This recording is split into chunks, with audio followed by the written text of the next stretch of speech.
Hey, good morning, everyone. Yeah, hey RD. So I wanted to start by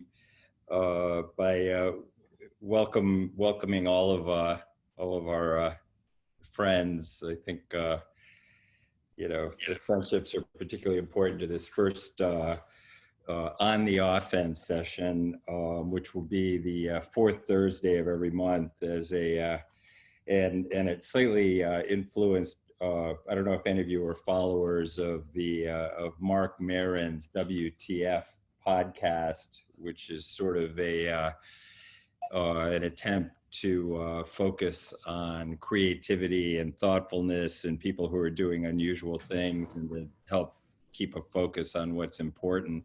I highly recommend that podcast these days. This one won't be quite as broad, and it won't interview people like Michelle Obama and that sort of thing. But it will, I think, help all of us pull in the focus on what we do best. Certainly, at this point, many of us are involved in trying to fix our events, so that's taking a lot of attention.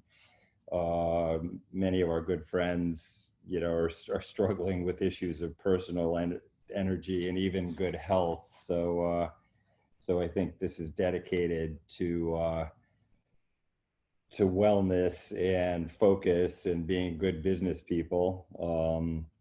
And I think many of us are concerned about, just general market fears, the courage it takes to confront a higher risk profile every time we make a publishing decision. That can be very debilitating. So the reason for this session is to sort of counter those things that are demanding so much of our attention and keep an eye on sort of amazing stories of success and I think the importance of our own creativity, our own ability to take risks, and even in difficult markets, and of course the fact that we're all super cool, nice people who deserve to succeed. And a lot of that's and part of the reason I wanted to do this first session with RD is around kind of a core concept that we all live with, which is we are specialized publishers. We're all about experts creating content for experts, and RD has just done an extraordinary job of repeating that model, not for the first time in his career, but perhaps for the quickest time in his career, with a launch that was literally measured in several months. So with that, I'd like to welcome RD. It's always good to talk to you and always energizing to talk to you, and particularly this time. And could we start this out by just describing you just were part of pulling together a team of essential players that did a launch in a very short period. Could you describe, how you got the team together so quickly and what happened to get to this launch that you just did with the Virtual Events Institute? Well, welcome everybody. Nice to share ideas. I think this is a lemonade out of lemons moment, and lots of opportunity with not to sit back and have COVID, make things worse, but to use it as an example to really find opportunities. When COVID hit, I thought three things: virtualization of everything, work from home, and the talent management disruption that's happened in America that's never been like this before. So just a little background. First of all, this river behind me is the Piscataqua. It's the third fastest pivoting body of water in the world. The ocean comes in and the river goes out and it turns on a hinge.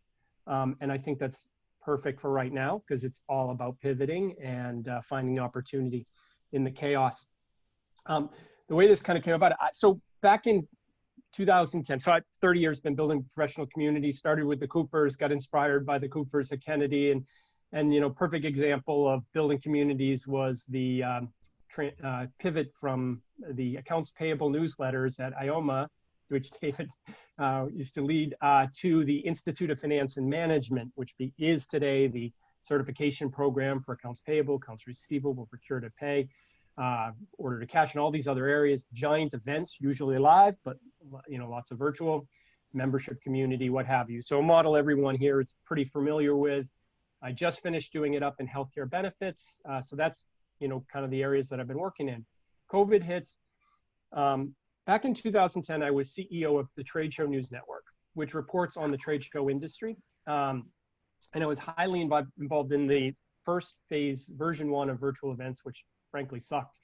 There were a lot of virtual event platforms that came out that were horrible. Everybody thought it was going to be like Second Life, and we were going to have an avatar, and we were going to bounce around and talk to exhibitors. And that didn't work for many people, but a lot of money got poured into it. And I was reporting on it. We did a first research study on virtual events at that time. And I ended up getting on the board of directors for OnStream Media, who invented webcasting. They invented webcasting because back when the internet was formed, investor relation officers needed to be able to display earnings all at one time and all completely confidentially. And that's why webcasting got created. So I got on the board of directors as a virtual events sort of person of interest and followed it all the way through.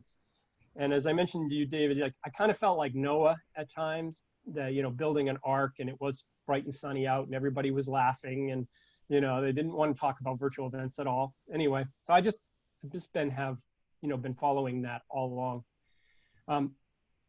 COVID hits and my phone starts going crazy. A lot of people are trying to learn how to quickly pivot to virtual events and everything. And I got involved in a lot of groups like this and with CISO and other things, and we're just talking and sharing what we know, and everybody was sharing, and it was great. And I got put on a webinar about virtualization, and they wanted to talk about monetization. And groups like Informa and Google and other groups were on there. I really didn't deserve to be on there. And anyway, there were 15,000 people that listened in on that. And the guy who had started that, who had founded Ingo, the social amplification software, real serial entrepreneur, said to me, like, you've done these national certification programs over and over. How could we kind of capture this real need for education? And I said, yeah, like, totally agree. This got it screaming the need for sort of capturing it and creating a start and finish line. Because I always think, like, why do you run in a race? Why do you run a 5K? Why do you pay to go run in a 5K when you could just run in circles in your backyard and not pay anything? It's because it's got structure, it's got recognition, it's got a start and an end, and a lot like the certification programs that are built, but I've never been involved in a global launch of one. So he had worked with the former head of attendee acquisition at Essential, Money 2020 and Cons Lions, Sophie, and all these event companies are just letting their talent go. It's terrible. It's awful. I don't know how they think they're just going to turn it back on and like everybody's still going to be there, but talent is just out the exit. So she jumped on board on this. And then a guy named Simon Burton as well, who has really been known around the globe for building fantastic awards programs. So I came in as an outside director and minority and investor by being a founder, and it launched about 4 weeks ago now. And when I say launch, I think that's part of the point. It went from idea to launch extremely quickly. But we can talk about sort of that. So the webinar that you were on that sort of germinated, that was in March or April, wasn't it? Yeah, late April. Late April. So we're talking about, so the element, and I should say you launched, but you didn't just launch in the US. I mean, your initial sales are in the, Australia, Canada, the UK, the Arab-speaking world. You've got people coming from all over. Yeah. And was that because you, Sophie, the people that came together? You just had it sounds like you had a core team of sort of 6 or 7 people that made this happen in a period of two months Yeah. essentially. Can you Yeah. talk just a little bit about that? Who did what? And also you had this idea. Was there any time for market research, or did you just go completely on entrepreneurial hunch here Mm. to get this up? I think the best analogy is, uh, when my daughters were little, we went to Yellowstone and got to see the old guys. The guys are Old Faithful, and it takes three ingredients. I remember the ranger saying to make that happen: water, heat, um, water, heat, and plumbing. Plumbing. You had to have water, heat, and plumbing were the three things that have to come together at the exact same time for that explosion to keep happening consistently. Yeah. So it's really amazing how this came together, but I've really learned about launches from this. So I have to give it, Sophie, had been let go. So she had the ability to really focus and on sweat, pull this all together. Yeah. She was able to pull together, and a marketing person had also been let go from Essential, and she had a beautiful network globally of people that had time on their hands and really also were curious about what was happening with virtual events. Yeah. So I do think there was some magic between, two of the co-founders being in the US, myself and Michael, he's in DC, and then two of the other co-founders being in the UK. I know, we kind of joked that, America is a little bit isolated. We got, the, World Series and they don't really play anyone else except a few Canadian teams, so we sometimes have our hands in, but the, UK folks, they're really on China and the rest of the world's growth and everything. So there was definitely an influence there, but so we all kind of brought something different to the table, and it just exploded. But it sounds like the common theme here is you were able to capitalize on all this talent that's suddenly been thrown on the street, and just pulling those together happened almost instantaneously. Yeah. Were you able to agree quickly? Because the core element of what you're doing with the Virtual Events Institute is obviously a certification program, but how were you able to agree so quickly on the revenue streams around that? Or was it partially because of your expertise and having done this before, so you're able to say, here are the elements? Could you, talk about your role there? I think that was my biggest contribution. And I think for everybody on the call here, when you think about your communities, like, a lot of people think like, who am I to do a certification program? I always loved that question, who are you to, launch in this industry? We just did a healthcare benefits once. Well, you know what? We found out the people that buy healthcare get all their education from the exact same establishments that make more money when the healthcare services go down and the costs go up, the insurance companies. That's where they're getting their education. So we are the people that deliver the right product at the right time in the right modem. So same thing here. And I think, that was my influence in the beginning. I'm like, the principle here is kind of like what Cons Lions has, right? Or even IOFM in a much, much, much smaller way, is this idea that there's a core learning ingredient to the community. There is a community forming around that. Then there is a membership with tools, resources, and access to the other community that people will eventually pay to belong to. There's an awards program that highlights best practices, which in virtual events, that's what everybody wants to know right now. What tools should I use? And can you give me an example of how it's used in a best practice? And so I think certification, though, is like something you can launch. I remember you mentioned Thompson. I used to work for the other Thompson, the Little Thompson, Legislative Thompson out of DC for Richard Thompson. And we had a rule. We wouldn't launch the product until we had 200 orders.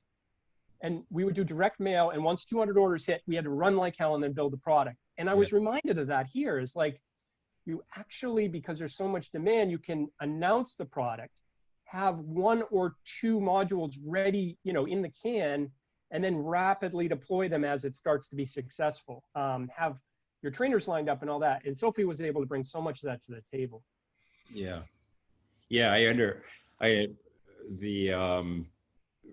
Richard Thompson, I think maybe was a little more sophisticated at that than I've been. I usually describe that as having hamsters running around behind the website, just trying to keep the appearance that there's actually a there sometimes. But as I recall in conversations with you, when you conceived of this, there's a dozen or slightly more modules around the training thing, and you launched 30 days ago, plus or minus now, Yep. with two of those ready. So can you, who's doing the development of the remaining one, and what's, and it sounds like that hasn't been a problem. It's Yeah, worked. yeah. Yeah. Well, it's an uncomfortable situation. We actually launched with none of them ready. Yeah. And then we had a plan, and we said, these are, because I think that's important. You've got to outline the curriculum. You got to show them the pathway. What's the 5K race I'm signing up for? Oh, it goes along the ocean and it finishes up with a beer, right? You got to give them the path. Yeah. Yeah. We had that. I mean, that was fairly easy to pull together. And if you think about your communities on everyone in the call, it's like, think about the curriculum that might develop the online learning that people would want. And that's a pretty PDF, pretty easy to pull together, and then start to backfill who could be the trainer in that. Because if you can do it right, and it really fell into place on this, trainers are motivated to do those modules because they want to be recognized for that particular area of expertise. And the beautiful thing is, once you sort of start that engine, it just keeps going. It's like fusion, because you need to know about speaker prep and content development and marketing best practices, of course, and all these other things that would, monetization, all these things that would be obvious. But I was just on a discussion yesterday with a woman who had just gone through education on event design. She spent a lot of money and went on an education program for event design, live event design, and became an MC, and really figured she found her pathway. She was emceeing lots of professional association events and things like that. And COVID hit and it all went out the window. She said, you know what? So she said for 2 weeks, she sort of sat on the couch and ate potato chips and was depressed. And then she said, you know what? I'm going to be a virtual MC. And now she's booked all the way through the end of the year, and she's fantastic. So that made me think, oh, there's got to be a module on the selection of a virtual MC and the things that are different about MCing a live event versus a physical event. And this could just keep going for years, because it's short-term virtual, medium-term hybrid, and long-term what we've been all talking about on this, this group here, community, right? That's where it's going, and you can take them along that path. Yeah. So take that example. So what you're talking about is sort of rolling product development and open-ended. You've got the 5K mapped out, but if you want to do a 6th and 7th and 8th and 9th K, that's coming in front of you. So just take the example of choosing a virtual meeting thing. You've got a very motivated expert who could potentially help you create that module.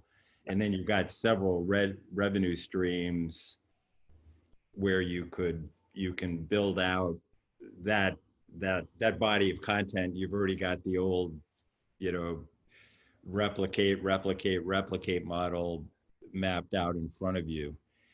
Have you, as that's occurring, are you hiring into those, or are you, right now it sounds like you're able to do it with that initial core team, so your costs don't get out of line with your revenues?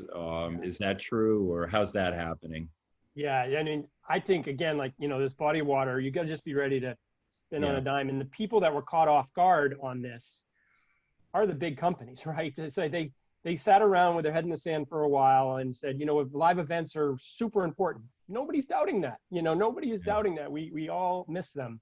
And then live events are going to come back. And look, the southern states, they're, and then suddenly, oh, maybe it won't be this summer. Maybe it won't be Easter, glorious Easter. Maybe it won't be this summer. Maybe it won't be this fall. Like, okay, well, maybe we can't keep a payroll of 1,000 employees on, right? So for me, my lesson is like, every company that I build in the future is going to be under a model that if there is no revenue, there is almost no cost. Somebody once said to me, the key to life is keeping your overhead low. And I think he was really, really right. And so, but when there is revenue, everybody's making a lot of money, right? And I think that applies here. But that revenue model too is like, okay, you can launch with a certification or an online education program. Then what you can do is start to convert them into a membership because you're showing them tools, you're collecting because you're the community, all these tools and resources. And then they got to become a member. And then when renewal for the certification comes around, you're controlling it. You're controlling the CEUs. And you can throw membership, you can throw recertification into the membership. And then you've got this annual recurring revenue stream, which the private equity firms really like when it comes time to sell it later. Yeah. So I think that's how that can move. So RD,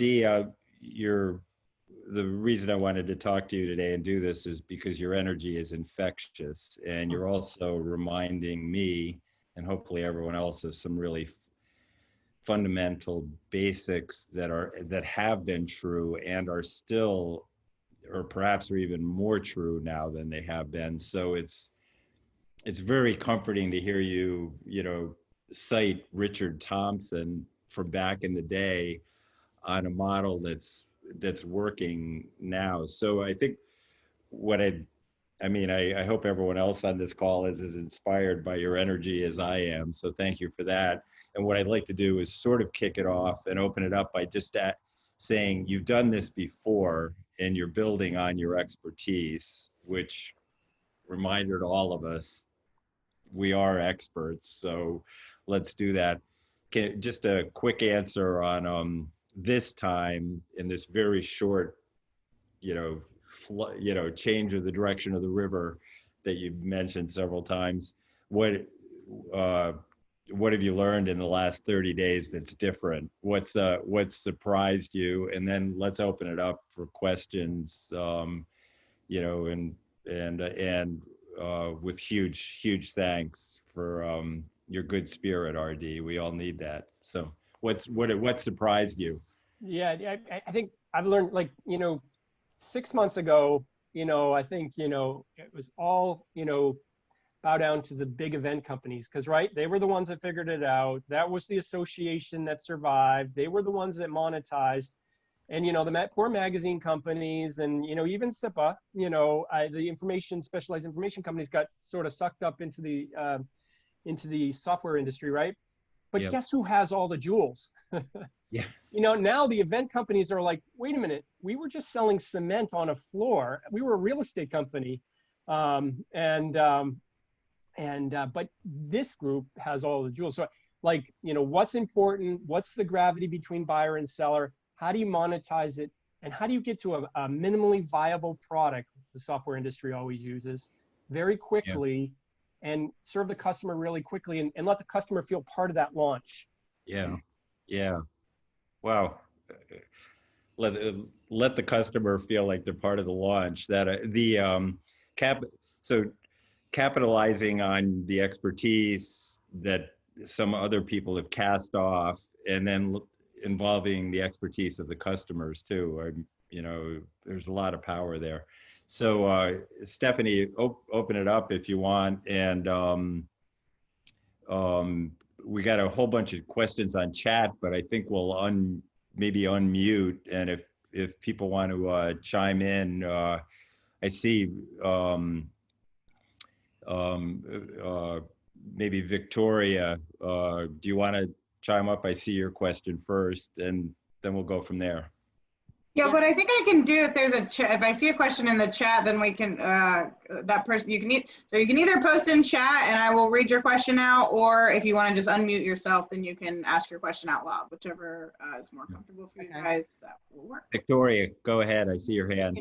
Yeah, no, RD, I love the talent. We did the same with recognizing this talent dump in 2008, and we picked up some great people during that period in DC, and actually it transformed our business. We had this incredible management team, and I managed to do a lot off the back of that. So good for you. That's really fantastic. I may have missed this because I had to restart. I'm sorry, I had a UK related Zoom issue.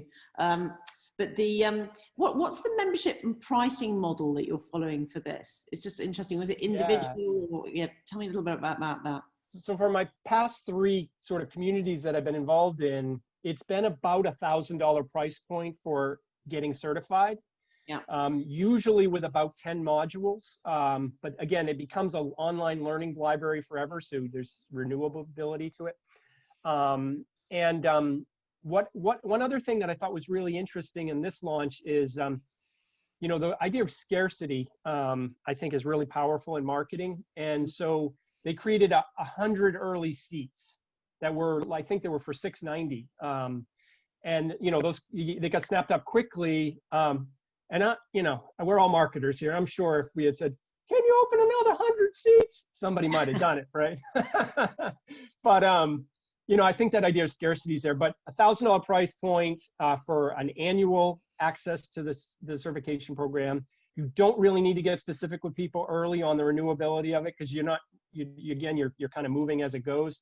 I think the renewable part of it is going to be around that price, unless they're a member, which, you know, you could do it at a very low price. Membership, I think, will probably be like IOFM, for example. As I recall, it was like about $900 to get certified. It was about $900 for membership, and it was a little over $1,000 to go to the events. And all three of those, you know, fed each other. Right. And are you selling that through pure marketing, or do you have a sales effort behind that as well? Yeah, again, it started as pure marketing, you know, outbound emails, and you know, there was this initial list that Michael from Ingo had, you know, because there was this interest in virtual events, so they went up immediately to 15,000 people. Here's the coolest thing about virtualization. Like, we think of it as one way for the event industry.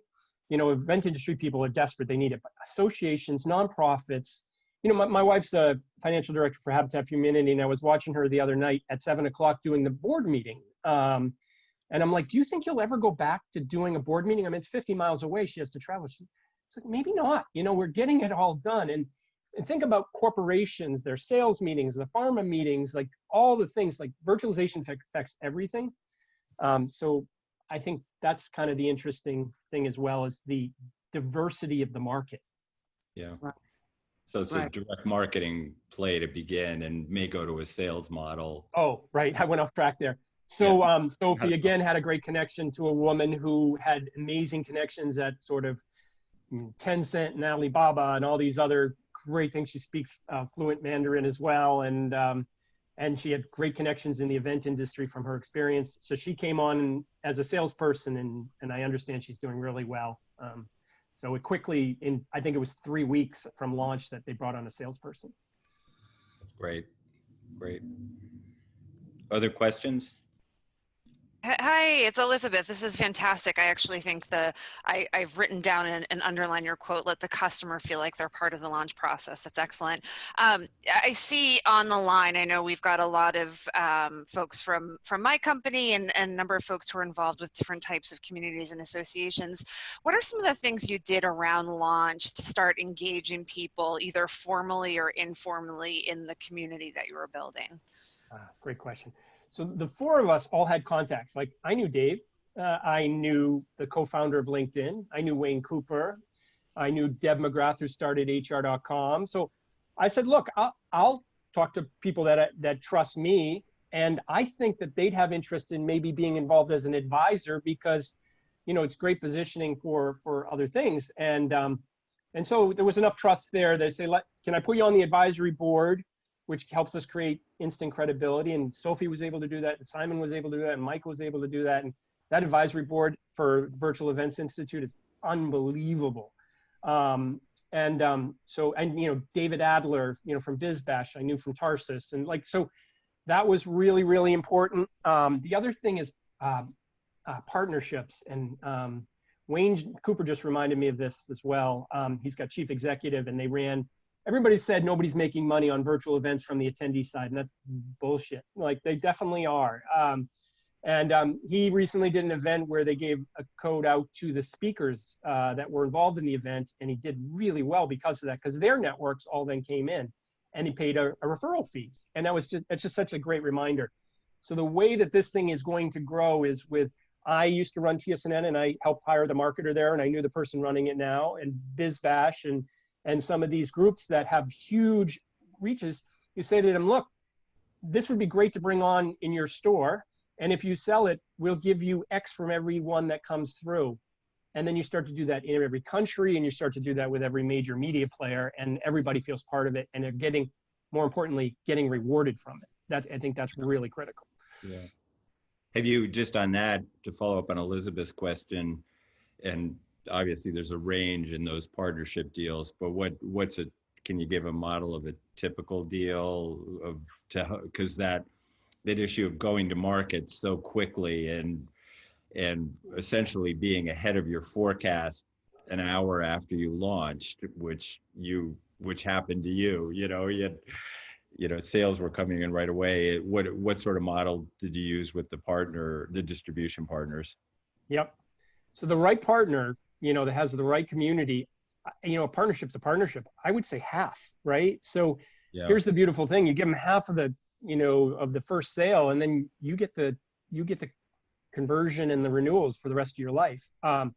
So that's really attractive for the big ones. Like, look, very transparent. You sell anything, we track it, and you got to track it, and you got to show them reporting, and we'll give you half back. But then, you got players that have smaller channels or want to get involved anyway. 25, I think you can probably even, play in that range. But on a product like this, as everyone on this call knows, if you build it once and you sell it 1,000 times. Yeah, gorgeous. I see a question from Suzanne, but if anyone else, Suzanne, do you want to jump on? Sorry, I've been having a little Wi-Fi challenges this morning. I'm interested in your geographic reach and where you're seeing those pockets of need, and I'm assuming corresponding concentrations in your membership. Yeah, well, I'm a big fan of America. It's a huge country of 50 countries.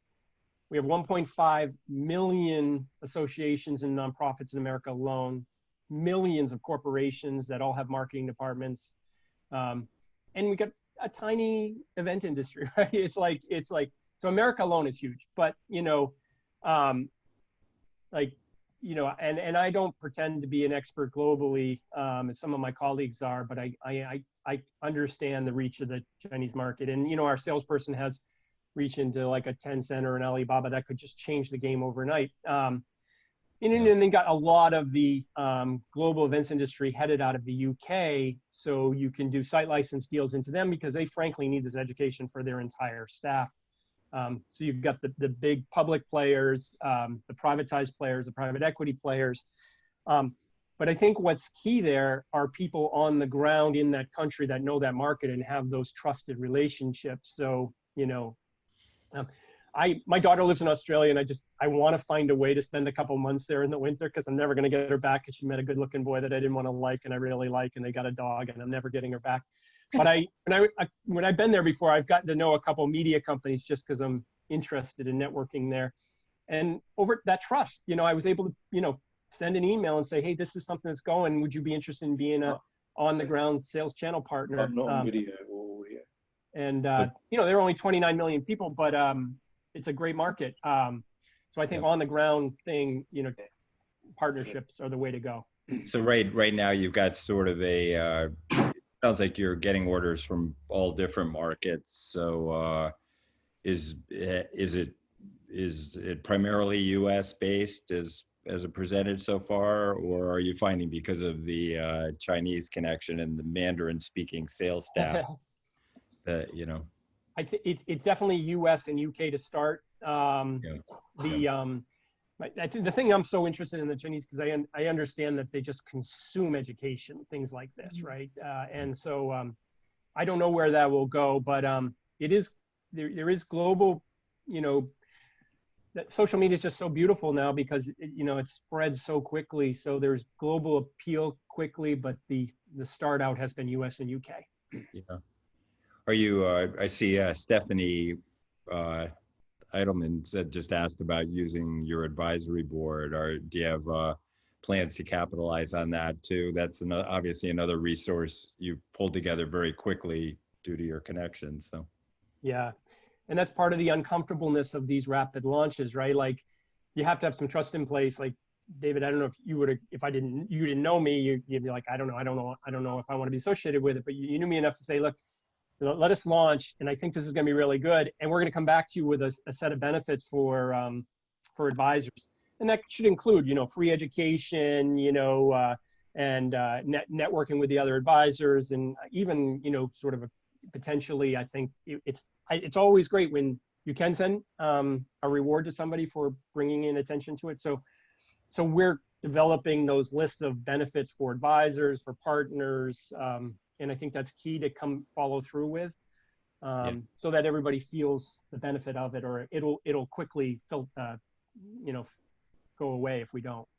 Yeah, and I'll follow. It's sort of related, but it's a weird thing to talk about. I'm about to go to Victoria's question here again too, but you're 30 days into launch. You've identified a market that became substantial 5.5 months ago. It's always been there, but now suddenly it's a body of knowledge, and it's a new class of professional and all those sort of things. So Victoria, that's a great question. Victoria's asked, like, you gotta protect your turf already. You're 30 days in. Any thoughts about that? And maybe also what's for the next 30 days, what are your priorities now that you're up off the end of the runway and the river's changed direction? Yeah, no, the turf thing is real. So PCMA and MPI do have online training courses that cover virtual. Yep. What you need to do is point out the uniquenesses of it, right? So they're covering virtual from the perspective of the event producer, not from the NBA. What's the NBA that's interesting? What is gaming doing that's interesting? A woman that used to work for me at Diversified, her son is a DJ, and he likes Minecraft, and they were celebrating one of their friends' birthday party as an event inside of Minecraft, and they raised $50,000 for a charity during that birthday party. That's a virtual event. That is a commercialization of a virtual event, and that's really, really innovative. And I guarantee you're not going to bring those kind of things in from the conventions industry or from people who buy food and beverage at a hotel.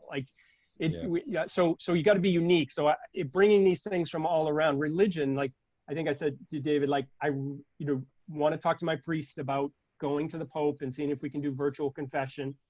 And the reason for that is because they're going to get a lot more people to try it, because they're going to take the barriers out, and then they're going to have a lot more people to convert later. Yeah. I'm highly convinced that when we go back to live events, we're going to have a hybrid model next to it forever now. So I think it's staying ahead of those, because these guys are much well-funded. All these guys could easily develop something like this, but we got early traction, and I think we're going to be okay. But we're also fundraising. So there are investors that have shown interest in this, and so you need money to go faster, right? Yeah. Well, I think I can say probably without fear of contradiction that you are the only group of SME or person in SME Connect who could introduce all the rest of us to the idea that we need to consider Minecraft and the Pope as possible market output. Like, maybe not. There may be somebody else in here who's working closely with the Pope, but in which case, let us know. But I thank you for that. And there are a bunch of other questions, but we said we'd do this in 40 minutes. So I want to say that RD's on the Slack channel. We're all on the Slack channel. So let's move the rest of the questions out of the channel and stay online with this. With thanks to you, RD, an extraordinary first effort to just put some entrepreneurial juice into everyone's day and get us all thinking creatively. Ed? Just a quick question, logistics question, but will this be on the events Slack channel that will continue this? Just so we're looking all looking in the same place. Well, you can obviously on the Slack channel, you can reach out to RD individually, but yeah, use the events channel. I think that's a good place for this. If you have further questions and debate, that's great. And the last thing I'll say is, if any of you on the call have stories of unusual markets, I'm totally infatuated with the Pope at this point, or different go-to-market strategies or other successes, and want to be part of this in the future, obviously reach out to me. My plan at this point next month, the fourth Thursday of September, I really want to do an interview with Cindy Carter, who many of you know, but she literally, in the midst of COVID, has gone through an event where she took maybe $10 million of publishing assets on a 2-year curve. And now the valuations she's getting are in the 300 million range. So our friend Cindy has ridden this staggering business transaction, event. So my plan is to interview Cindy about her story next month, but we can bring in somebody else or whatever. So I'd like to say thanks for all of you. RD, particularly, thank you to you for your good energy and humor and spirit. Really, really enjoyable. And to all the rest of you, thanks for participating in this first on the offense. Any suggestions about how to make it better? We'll move ahead. So signing off from number one. Lots of love to everyone. Bye-bye.